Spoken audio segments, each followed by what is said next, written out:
Guerre, incendie, évacuation, pandémie, sécheresse, inflation, pénurie, inondation, tout cela est déjà arrivé et tout cela se produira à nouveau. Bon, cette citation n'est pas de moi, elle vient de la série Battlestar Galactica, allez la voir, c'est une tuerie.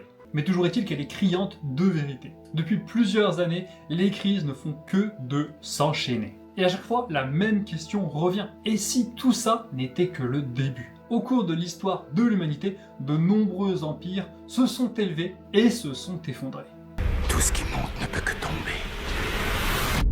On peut citer les Romains, les Mayas ou encore les Khmers. Les habitants de ces sociétés ne pensaient à aucun moment que tout pouvait s'effondrer. Ils pensaient tous vivre dans un système qui était solide, pérenne et qui durerait pour toujours. Jusqu'au jour où finalement, tout finissait par se casser la gueule, par s'effondrer. Alors oui, notre société actuelle est différente des quelques exemples que j'ai cités. Ça aussi, c'est vrai. Elle est plus riche, elle est plus avancée, elle maîtrise mieux son environnement, mais elle est aussi beaucoup plus complexe et interconnectée. Elle dépend d'une énergie abondante et peu chère. Le pétrole dépend aussi d'Internet, des transports, du commerce mondial, des satellites, bref, de tout ce qui compose notre société moderne. Et le problème, c'est que lorsqu'un système devient aussi complexe, il devient aussi, paradoxalement, beaucoup plus vulnérable. Et faire tomber un seul domino peut très souvent suffire à entraîner tous les autres dans sa chute. Alors je ne dis pas que notre société va s'effondrer dès demain. Bien qu'il y ait déjà des scientifiques qui affirment que nous sommes entrés dans notre effondrement. C'est déjà commencé pour eux. Mais toujours est-il que je pense que nous sommes dans un système qui, malgré sa complexité et sa résilience, va finir par s'effondrer. Et c'est pour ça qu'aujourd'hui, on va voir ensemble les 5 grands événements qui, selon moi, pourraient amener notre société à basculer, à s'effondrer. Le dérèglement climatique. Alors regardez ces images là, regardez ça. Elles viennent pas d'Amérique, d'Australie, de l'autre bout du monde. Non, non, non. Elles viennent de France. Et chaque été, les incendies sont de plus en plus nombreux et de plus en plus monstrueux. Ils sont plus violents, ils sont plus difficiles à maîtriser, ils détruisent davantage d'hectares. C'est un carnage chaque année. Mais ces incendies-là, c'est pas le véritable problème. Ce sont des symptômes. Les canicules deviennent plus fréquentes, les sécheresses sont de plus en plus longues, et les nappes phréatiques galèrent à se recharger. Les agriculteurs voient leur récolte diminuer, ils galèrent à faire pousser leur production, quand elle n'est pas cramée par un incendie. Les éleveurs manquent de fourrage aussi, les barrages produisent moins d'électricité parce que le niveau de l'eau descend aussi, réaction en chaîne. Alors aujourd'hui, chacun de ces événements reste à peu près gérable, on arrive à s'en sortir. Mais imaginons que ça devienne la norme. Des étés de sécheresse d'affilée pendant plusieurs années, des récoltes qui chutent partout en Europe, pas qu'en France, des restrictions d'eau qui se multiplient, des incendies qui continuent de ravager la France chaque année, et imaginez ce que ça donnerait si d'autres pays européens, l'Espagne, l'Italie, vivaient exactement la même chose chaque année. Qu'est-ce qui restera pour nourrir les autres?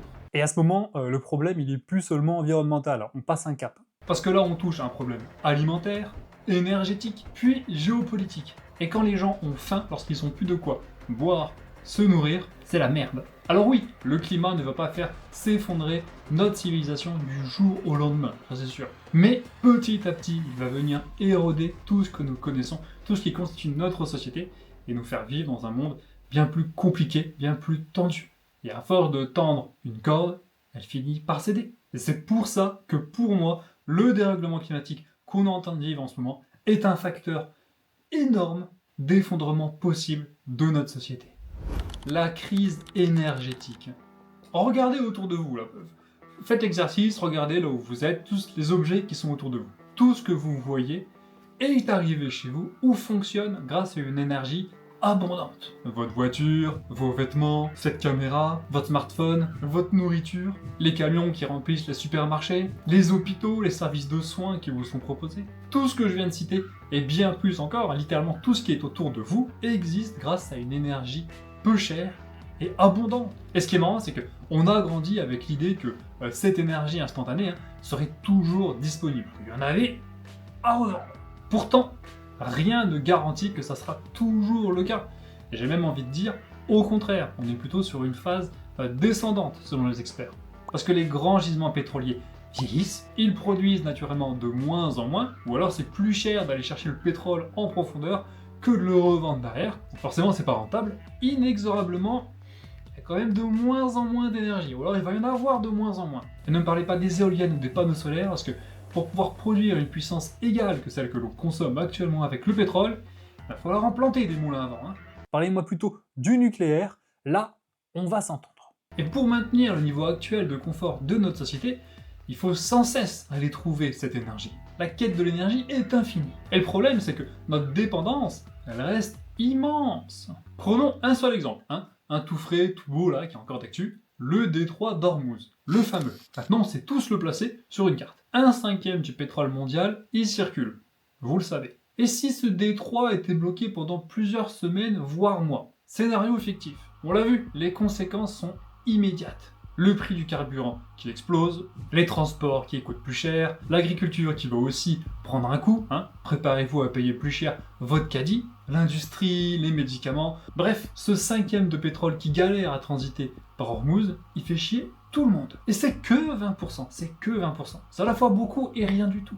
Et on pense souvent que le pétrole ne sert qu'à faire rouler les voitures, alors qu'en réalité, ça fait tourner toute notre civilisation. Et le jour où il y aura vraiment une grosse galère d'énergie et que les individus ne seront pas capables, ne seront pas prêts à revoir à la baisse leur niveau de vie, leur confort de vie, là aussi ça va être la grosse merde. Et quand on voit l'impact du pétrole sur toutes les facettes de notre société, on ne peut que s'inquiéter du jour où il y en aura moins, voire le jour où il y en aura presque plus. À part pour les élites et les milliardaires. Mais on n'en est pas encore là.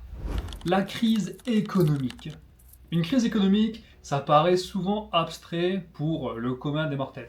On parle de croissance, de décroissance, de déficit, de marché financier. Mais une véritable crise économique, ça reste jamais cantonné dans les bureaux des économistes. Elle finit toujours par atteindre la vie quotidienne des citoyens. Les entreprises investissent moins, certaines ferment, pas le choix, ce qui fait que le chômage augmente, donc les ménages ont moins d'argent. En parallèle de ça, les banques prêtent moins, donc les ménages consomment moins, toute l'économie nationale ou internationale ralentit. Et ce qui est super en plus avec la France, c'est que la dette publique de notre pays a dépassé les 3400 milliards d'euros. Alors ça signifie pas que la France est pour autant au bord de la faillite. Il y a encore un petit peu de marge. Mais ça veut dire qu'en cas de nouvelle crise majeure, qui va sans doute arriver, l'État va disposer de moins en moins de marge de manœuvre. Parce qu'en parallèle de ça, il y a forcément de l'argent qui sort de base. Il doit continuer à financer les hôpitaux, les écoles, la sécurité, les retraites. Et donc tout ça en faisant face à une économie qui rapporte moins de recettes. C'est pour ça que, comme je l'ai dit, en général, le premier signal, c'est le pouvoir d'achat des ménages. C'est ça qu'on regarde en premier. Mais ce même pouvoir d'achat, c'est qu'un symptôme parmi tant d'autres. C'est sans doute le plus visible. Mais il y a aussi le fait que les services publics sont sous tension, que les investissements sont reportés, on réfléchit à nos dépenses. Encore une fois, que les entreprises licencient, ce qui alimente le chômage. Je me répète. Et après tout ça, ce qui va venir enfoncer le dernier clou de notre cercueil, c'est la perte de confiance des citoyens dans l'État. Les dominos, dont on a parlé tout à l'heure. Et en France, il y a quelques années, on a eu aussi l'exemple des Gilets jaunes. Et ce moment-là, cette crise-là, ça nous a montré qu'une mesure qui pouvait sembler assez limitée et avoir peu d'impact, pouvait en fait être révélateur d'un malaise bien plus profond. Et lorsque cette même confiance finit par disparaître, c'est toute la stabilité d'un pays qui vacille. S'ensuit les émeutes, les pillages, le chaos. Et ça, pour s'en relever, bonne chance. Une infection mondiale. Pendant des siècles, avant notre époque moderne, une maladie mettait parfois des semaines, voire des mois entiers pour traverser un pays ou un continent. Aujourd'hui, quelques heures suffisent. Une personne monte dans un avion, quelques heures après, elle est à Paris, elle redécolle, le lendemain elle est à New York, le surlendemain elle est à Tokyo. Les distances ne sont plus un problème à notre époque. De toute manière, c'est très simple, les êtres humains n'ont jamais autant voyagé que maintenant. Ce qui fait que jamais un virus n'a eu autant d'occasions de pouvoir voyager lui aussi. Et ça, le Covid nous en a donné un bon aperçu. En quelques semaines, ce virus s'est retrouvé sur presque tous les continents.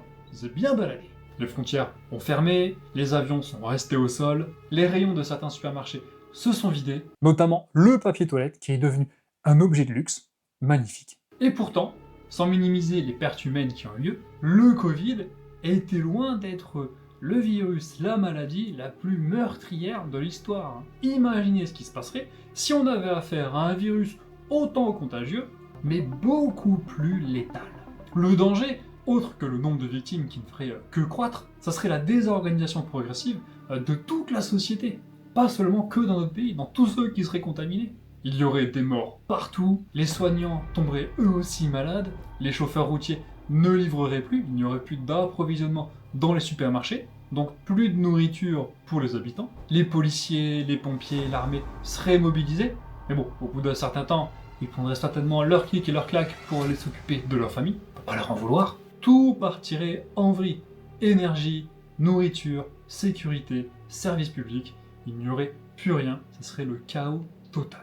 Et quand on voit ce qui s'est passé avec juste le Covid, ça fait flipper. Une maladie nationale avec un niveau de létalité plus important que celui du Covid deviendrait rapidement un problème mondial et amènerait à l'effondrement de notre société. C'est certain. La troisième guerre mondiale.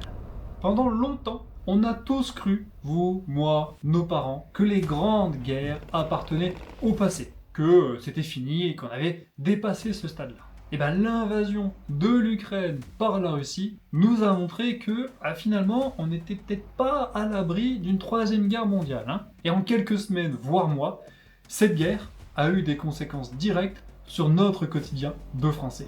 Les prix de l'énergie ont pris un coup dans la gueule, on se souvient du prix du gaz, les exportations de céréales n'ont pas beaucoup aimé non plus, et des tensions diplomatiques sur toute la planète sont apparues. Et pourtant, il s'agit là d'un conflit hyper localisé. Mais imaginez que cette confrontation déborde et qu'elle implique des grandes puissances, des puissances nucléaires. États-Unis, Chine, Russie évidemment, France, Corée du Nord. Une guerre moderne, ça ne détruit plus seulement quelques villes maintenant. C'est un peu ouf de dire ça d'ailleurs. Une guerre moderne, ça vise le réseau électrique, les réseaux d'information, les satellites, les banques, les transports, les circuits d'approvisionnement en énergie, en nourriture, le commerce mondial. Et il suffit juste que quelques maillons de cette chaîne cèdent pour que toute la chaîne soit brisée. Et même sans pour autant encore être arrivé au niveau de la guerre nucléaire, il existe aujourd'hui, à notre époque, de nombreux moyens de déstabiliser un système national, voire mondial. Et là, tout s'effondre. Et quand on en est là et qu'on va à l'étape supérieure, quand on arrive à la guerre nucléaire, c'est fini. Il suffirait qu'un pays tire une seule ogive nucléaire pour que le jeu des alliances entre pays amène à une guerre totale. Il y aura sans doute quelques survivants, ça dépend d'où vous vous situez dans le monde, mais en France, ça va être un petit peu compliqué. Et voilà, c'est tout ce que j'avais à dire sur mes 5 grandes crises, grands événements qui, selon moi, pourraient amener notre société à s'effondrer. N'hésitez pas à me dire dans les commentaires ce qui, selon vous, pourrait être à l'origine d'un effondrement. C'est intéressant de voir un petit peu ce à quoi chacun d'entre nous pense. En tout cas, j'espère que cette vidéo vous aura plu. Si c'est le cas, abonnez-vous. En attendant la prochaine, continuez à vous préparer. Et moi, je vous dis à bientôt. Bye!